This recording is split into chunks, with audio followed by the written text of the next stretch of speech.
Tu peux prendre une caisse. Tu fais à deux, On peut le faire à deux si tu veux. Hop.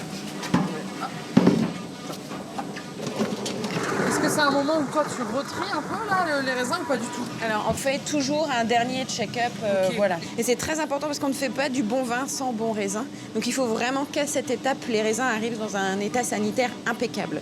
Et en plus de ça, tu sais, on les passe une nuit en chambre froide, de manière à ce qu'ils soient pressés à froid pour préserver tous les arômes. Et ça c'est nouveau comme technique de garder le raisin une nuit dans une Alors chambre pas froide. novateur dans le monde du vin, mais en tout cas, Guy, mon prédécesseur, travaillait pas de cette manière-là, voilà. D'accord. Et toi tu constates que c'est vraiment meilleur pour le raisin? En tout cas, c'est ce qu'on souhaite faire ici, ouais. D'accord. Exactement. Ouais. Ok. Tu vois ton raisin, Bah, c'est le... comment il est cette année là? Regarde-moi ces grappes, elles sont magnifiques. C'est très dense, non? Ouais, exactement. Enfin, on n'a pas eu d'aléas climatiques cette année. On n'a pas trop souffert de la sécheresse. Donc, on a toutes les bonnes conditions pour avoir des super belles grappes de raisin. Et là, on a une très belle grappe de chenin qui va faire un très beau chenin sec. Est-ce que c'est un moment un peu excitant pour toi, le Ah bah pressoir, oui, là? oui, c'est trop bien.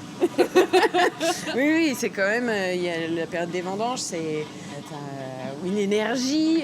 On dort tous 5 heures par jour pendant quelques semaines et c'est un super moment. Ouais, c'est la finalité en fait. oui, Donc c'est c'est ça. stressant, mais c'est en même temps très énergisant.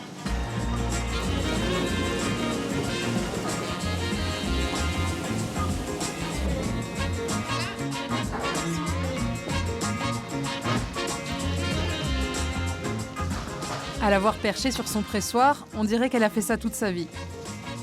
Et pourtant, Vanessa n'a pas grandi dans les vignes. Il y a quelques années à peine, elle travaillait dans la com. Et en reprenant ce domaine il y a 2 ans, elle réalise enfin son grand rêve.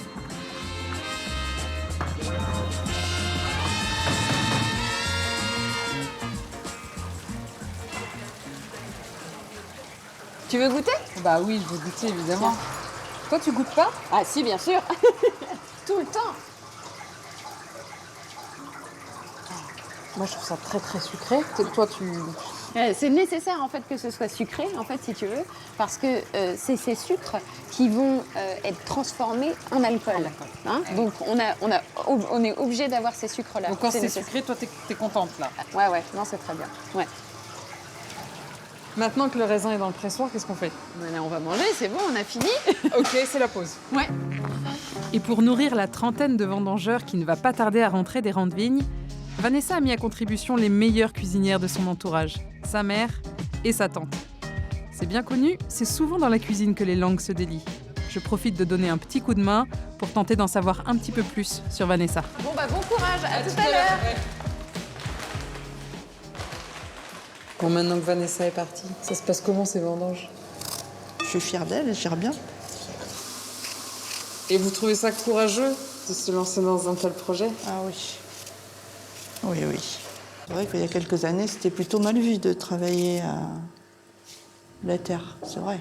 Mais aujourd'hui, la tendance s'inverse un peu. C'est ça. On voit beaucoup de jeunes revenir à la terre. Surtout qu'ils ont d'autres façons de penser aussi, donc c'est bien. Plus dans le bio, plus... Maintenant, on revient peut-être aux vraies valeurs de la terre, quoi. C'est peut-être mieux.